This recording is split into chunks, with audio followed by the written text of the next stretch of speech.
Hello commandos, कैसे हैं आप लोग। मैं उम्मीद करता हूं आप लोग सब ठीक होंगे। तो आज बेटा बहुत इंपॉर्टेंट टॉपिक इलेक्ट्रोकेमिस्ट्री का पढ़ने जा रहे हैं हम लोग। गैल्वेनिक सेल, इसका एक और नाम होता है वोल्टेइक सेल, और ये एक इलेक्ट्रोकेमिकल सेल का टाइप है। पिछली क्लास में हम लोगों ने बताया था इलेक्ट्रोकेमिकल सेल क्या होता है। इलेक्ट्रोकेमिकल सेल बेसिकली क्या होता है, जो सेल इलेक्ट्रिकल एनर्जी को केमिकल एनर्जी में चेंज कर दे या केमिकल एनर्जी को इलेक्ट्रिकल एनर्जी में चेंज कर दे। अब हम लोग पहली वाली जो बात है उसके ऊपर बात करना चाह रहे हैं कि जो सेल इलेक्ट्रिकल एनर्जी को केमिकल एनर्जी में चेंज कर दे या फिर केमिकल एनर्जी को इलेक्ट्रिकल एनर्जी में चेंज कर दे, उसके लिए दो अलग अलग टाइप के सेल होंगे। तो दो अलग अलग टाइप के सेल में पहला टाइप अपन पढ़ने जा रहे हैं, कौन सा? Galvanic cell. गैल्वेनिक सेल बेटा क्या करता है? The cell which converts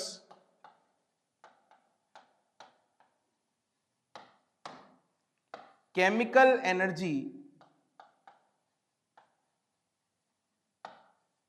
to electrical energy।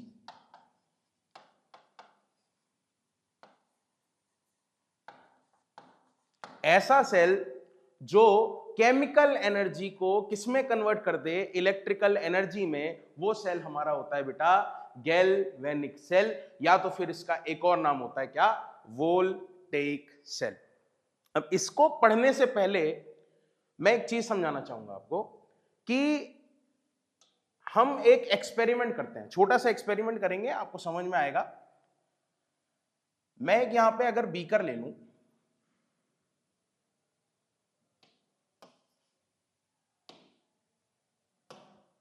मैं यहां पे अगर एक बीकर ले लूं जिसके अंदर कॉपर सल्फेट का सॉल्यूशन, CuSO4 का सॉल्यूशन, आपको पता है ये ब्लू कलर का होता है, ब्लू कलर लिख देता हूं मैं यहां।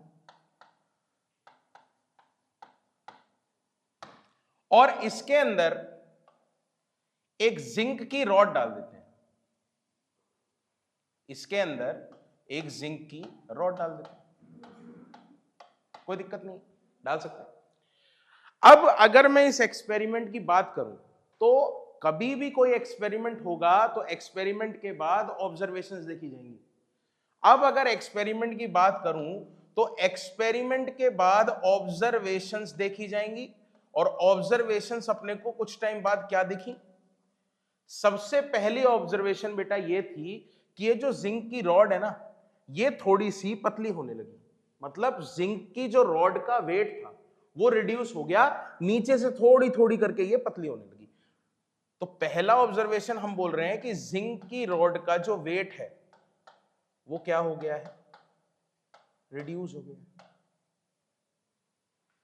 दूसरा ऑब्जर्वेशन जो आया, दूसरा ऑब्जर्वेशन ये आया कि जो हमारे पास कॉपर सल्फेट का सॉल्यूशन है, ये ब्लू कलर का सॉल्यूशन है, ब्लू विट्रियोल भी नाम कहते हैं, आपने पढ़ा है। ब्लू कलर का सॉल्यूशन है, लेकिन जैसे जैसे जिंक की रॉड का वेट घट रहा था वैसे वैसे कॉपर सल्फेट का ब्लू कलर भी फेड होता चला जा रहा था। मतलब जो ब्लू कलर है सॉल्यूशन का वो क्या हो गया? फेड्स हो गया। समझे बात समझ में आ रही सबको? तो अगर ये चीज हो रही है कि जिंक की रॉड का वेट रिड्यूस हो रहा है और ब्लू कलर फेड हो रहा है, इसका मतलब कुछ ना कुछ इन दोनों के बीच में केमिकल रिएक्शन तो हो रही है। इसमें अपना कोई रोल नहीं है, ये नेचुरल अकरिंग प्रोसेस है। हम लोगों ने केवल क्या किया? कॉपर सल्फेट के सॉल्यूशन में जिंक की रॉड को डाल के छोड़ दिया है। हम लोगों का उसके एक्सटर्नल कोई रोल नहीं है इसके अलावा। ये जो चीज हो रही है ये खुद ब खुद हो रही है। सही है? वही इस सेल को पढ़ाने का मोटिव है कि ये सेल करता क्या है असली में। तीसरा बेटा एक्सपेरिमेंट इसमें क्या मिला कि आपके पास रेडिश ब्राउन पीपीटी दिखी।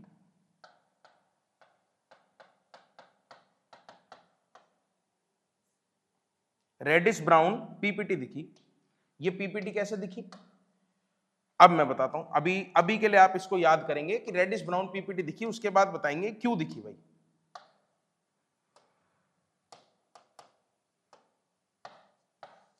रेडिश ब्राउन पीपीटी दिखी, उसके बाद लास्ट के लिए चेक करने के लिए अपन क्या करते हैं, इसमें हम लोग एक इसके अंदर थर्मोमीटर ऐड कर देते हैं। यहां पे एक थर्मोमीटर लगा दिया, ये इस पे रीडिंग स्केल्स लगे हुए हैं।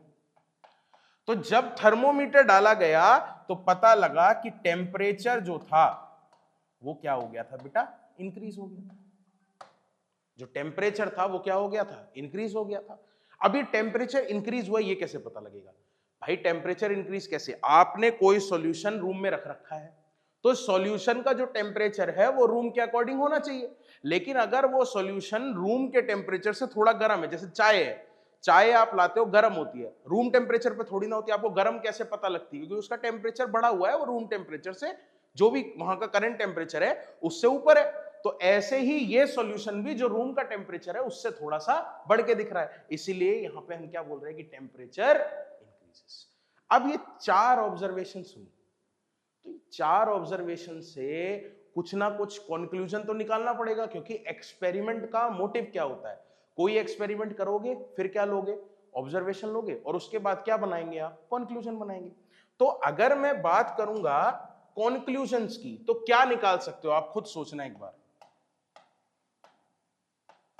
कंक्लूजन्स आप क्या बना सकते? अगर पहले ऑब्जर्वेशन की बात करें कि जिंक की रॉड का वेट घट गया, तो इसका मतलब क्या? क्या जिंक की रॉड उड़ गई? क्या जिंक की रॉड उड़ गई? क्या उड़ तो सकती नहीं, सॉलिड है।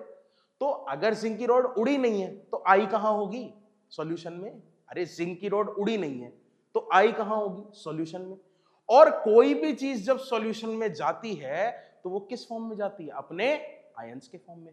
तो अगर मैं जिंक को आयन बनाना चाहूं तो आपको हमेशा पता है जिंक अपनी कौन सी वैलेंसी शो करता है, या कौन सा चार्ज रहता है उसके ऊपर? Zn+2। तो जिंक अगर सॉलिड फॉर्म में रहा होगा तो वो जब सॉल्यूशन में गया होगा तो क्या बन के गया होगा बेटा? +2। और अगर जिंक +2 बना तो उसके अंदर से उसने क्या निकाले होंगे? 2 इलेक्ट्रॉन। अब आपको पता है कि जब भी किसी चीज का चार्ज 0 से बढ़ जाए तो उसका अपन क्या बोल रहे हैं? क्या हो गया है? ऑक्सीडेशन। सही। और अब जिंक की रॉड का वेट घट गया, जिंक में ऑक्सीडेशन हो रहा है, ये अपने को पता लग गया। अब दूसरा जो हमारे पास ऑब्जर्वेशन था वो क्या था कि ब्लू कलर क्या हुआ? Fed up. अब ब्लू कलर अगर फेड हुआ, इसका मतलब उसके आयंस भी कहीं ना कहीं क्या हो रहे हैं? उसके आयंस जो है साथ में वो भी कहीं ना कहीं रिएक्ट कर रहे होंगे। तो अगर मैं कॉपर की बात करूं तो कॉपर अपने सॉल्यूशन में, क्योंकि कॉपर सल्फेट का सॉल्यूशन था, तो कॉपर सल्फेट के सॉल्यूशन में कॉपर के ऊपर कौन सा चार्ज होगा? +2।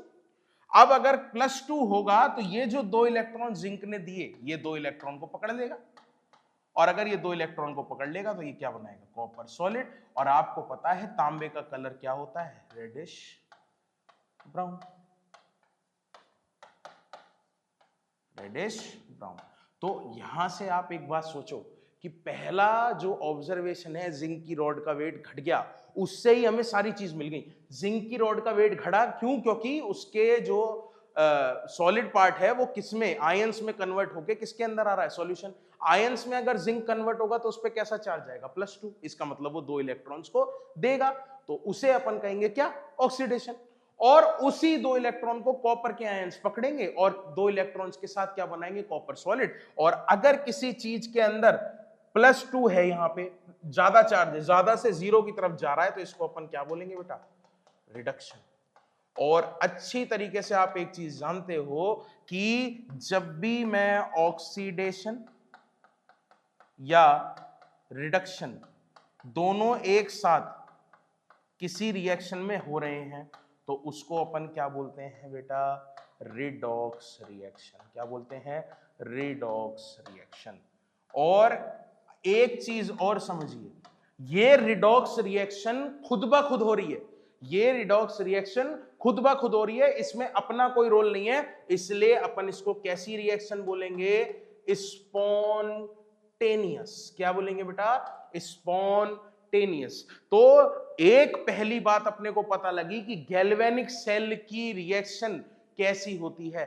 Spontaneous redox reaction. जब तक हम बात करेंगे स्पॉन्टेनियस रिडॉक्स रिएक्शन की, तब तक हम बात कर रहे होंगे गैल्वेनिक सेल की, क्योंकि अब मैं आपको जो बोलने वाला हूं वो बहुत इंपॉर्टेंट चीज है। गैल्वेनिक सेल का मतलब है स्पॉन्टेनियस रिडॉक्स केमिकल रिएक्शन से इलेक्ट्रिकल एनर्जी पैदा करने का सिस्टम है गैल्वेनिक सेल, जिसके अंदर हमारे पास जो रिएक्शन हो रही है वो नेचुरली हो रही है, उसमें अपना कोई रोल नहीं है, और खुद ब खुद रिएक्शन होके खुद ब खुद इलेक्ट्रिकल एनर्जी प्रोड्यूस हो जाती है। उसी सेल को अपन क्या बोलते हैं? Galvanic cell. The cell which converts chemical energy to electrical energy. और इसका एक और नाम है वोल्टेइक सेल, क्योंकि आपको क्या पैदा होता है उसके अंदर? वोल्टेज पैदा होता है। समझे बात? सबको समझ में आ रही है? ठीक है। अब यहां से अपन स्टार्ट करेंगे टॉपिक अपना, जो कि मेन है क्या बेटा? Galvanic cell. दूसरा नाम वोल्टेइक सेल। तीसरा नाम, कई लोग इसी को क्या बोल देते हैं? Electrochemical cell. बात सही है, पार्ट तो इलेक्ट्रोकेमिकल सेल का ही है ना, तो कह सकते हैं। और अब आपके सिलेबस में बेटा जो सेल है वो आपका कौन सा सेल है? Zn copper cell. और इस सेल का अलग से एक नाम होता है, दैट इज डैनियल सेल। अब ये दो क्यों लिखे मैंने? अभी हम लोगों ने पढ़े कॉपर के अंदर क्या डाला? जिंक। अब आप पूछोगे सर आपने इलेक्ट्रॉन दिए, बिजली पैदा किससे होती है? इलेक्ट्रॉन से। आपने इलेक्ट्रॉन दिए, मैंने तो नहीं दिए, जिंक रॉड ने दिए। अरे मैंने थोड़ी ना दिए, जिंक रॉड ने दिए। तो जिंक रॉड ने इलेक्ट्रॉन दिए और वो इलेक्ट्रॉन कॉपर ने पकड़ लिए। अरे वो वायर में थोड़ी ना गए, वो वायर में गए क्या? इलेक्ट्रॉन दिए, कॉपर ने पकड़ लिए, इलेक्ट्रॉन दिए, कॉपर ने पकड़ लिए। अब अगर इलेक्ट्रॉन पकड़ ले रहा है कॉपर, तो कॉपर तो पीपीटी बनाता रहेगा। रेडिश ब्राउन पीपीटी बनी थी, अभी रिडक्शन हुआ कॉपर का, तो कॉपर तो रेड पीपीटी बनाता रहेगा। वो इलेक्ट्रॉन काम में आए क्या अपने? नहीं आए। इसीलिए यहां पे एक नया दिमाग लगाया गया कि यार ऐसा कुछ ना करें कि इलेक्ट्रॉन मेरे फ्री बचे, ताकि वो इलेक्ट्रॉन किस में ट्रेवल हो सके? वायर में, और उससे इलेक्ट्रिसिटी प्रोड्यूस हो सके। इसलिए यहां पे Zn कॉपर सेल को एक अलग तरीके से, अच्छे तरीके से और भी बेहतरीन तरीके से बनाया गया। और वो किस तरीके से डिजाइन किया गया है बेटा, वो आप देखिए। गैल्वेनिक सेल में एक बीकर की जगह दो बीकर लगाए गए। कितने बीकर लगाए गए? दो बीकर लगाए गए। दो बीकर कैसे है कि एक बीकर में क्या किया गया कि ये बीकर है, इसमें आपका सॉल्यूशन डाला ZnSO4, सही। और ये बीकर जो ले रहे हैं उसमें आपका सॉल्यूशन डाला CuSO4। ZnSO4 और CuSO4। जब ZnSO4 और CuSO4 की बात करेंगे अपन, तो क्या कहेंगे कि आप इसी के अंदर एक काम करो कि जिंक की रॉड डाल दो।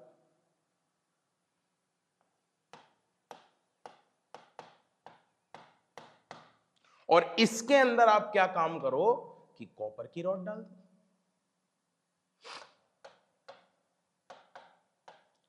और इन दोनों को आप क्या कर दीजिए? वायर से अटैच कर दीजिए। बीच में क्या लगा दीजिए बेटा? वोल्ट मीटर, जिसमें आपको डिफ्लेक्शन पता लगेगा।